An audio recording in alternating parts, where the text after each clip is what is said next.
ഇടുക്കി അടിമാലിയിൽ കാറും KSRTC ബസും കൂട്ടിയിടിച്ച് കാർ യാത്രക്കാരന് പരിക്കേറ്റു. അടിമാലി സ്വദേശി ചാണ്ടി അലക്സാണ്ടറിനാണ് പരിക്കേറ്റത്. CCTV ദൃശ്യങ്ങൾ 24 ലഭിച്ചു. ആദ്യം ദൃശ്യങ്ങളിലേക്ക്.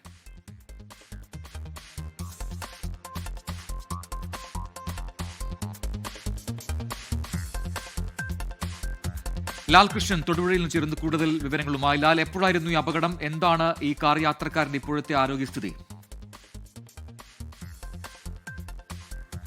ഉച്ചയോട് കൂടിയാണ് ഈ അപകടം ഉണ്ടാകുന്നത്. അതായത് അടിമാലിയിൽ നിന്ന് കോതമംഗലത്തേക്കുള്ള പാതയിൽ, ദേശീയപാത തന്നെയാണ്, ദേശീയപാതയിൽ വെച്ചിട്ടാണ് ഈ അപകടം ഉണ്ടായത്. ഒരു വളവിനോട് ചേർന്ന ഭാഗത്ത് വെച്ച് വാഹനം പെട്ടെന്ന് മുന്നിൽ പോയ കാറ് ഉടൻ തന്നെ സ്പീഡ് കുറച്ചതാണ് അപകടത്തിന് കാരണമായത്. അതേ റൂട്ടിൽ തന്നെ വരികയായിരുന്നു ഒരു KSRTC ബസ് നിയന്ത്രിക്കാൻ കഴിയാതെ കാറിൻ്റെ പിന്നിലേക്ക് ഇടിക്കുകയായിരുന്നു. ഒരു ആൾട്ടോ കേട്ടൺ കാറായിരുന്നു. കാറിൻ്റെ പിൻഭാഗം പൂർണ്ണമായും തകർന്ന നിലയിലാണ്. കാർ ഓടിച്ചിരുന്നയാളായിരുന്നു ചാണ്ടി അലക്സാണ്ടർ.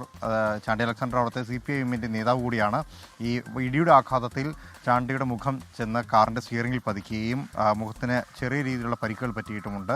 മൂക്കും ചുണ്ടും ചെന്ന് ഇടിച്ചതിനെ തുടർന്നുള്ള പരിക്കുകളാണ്. പരിക്കത്ര സാരമുള്ളതല്ല എന്നുള്ളതാണ് അറിയാൻ കഴിയുന്നത്. എന്നിരുന്നാൽ പോലും പ്രാഥമിക ചികിത്സ നൽകി ആശുപത്രിയിൽ നിന്ന് നിലവിൽ വിട്ടയച്ചിട്ടുണ്ട്. കാറിന് സാരമായ പരിക്കുകളുണ്ട്. ബസിൻ്റെ മുൻഭാഗത്തെ ബമ്പർ തകർന്ന നിലയിലാണ്. യാത്രക്കാർക്കോ മറ്റുള്ളവർക്കോ പരിക്കുകളില്ല എന്നുള്ളതാണ് അറിയാൻ കഴിയുന്നത്. ലോകത്തെവിടെയായാലും ഏത് സമയത്തും 24 വാർത്തകളും ഓഗ്മെന്റഡ് റിയാലിറ്റി പാക്കേജുകളും എക്സ്പ്ലെയിനറുകളും വിശദമായി കാണാൻ ഞങ്ങളുടെ YouTube ചാനൽ നിങ്ങൾക്ക് സബ്സ്ക്രൈബ് ചെയ്യാം.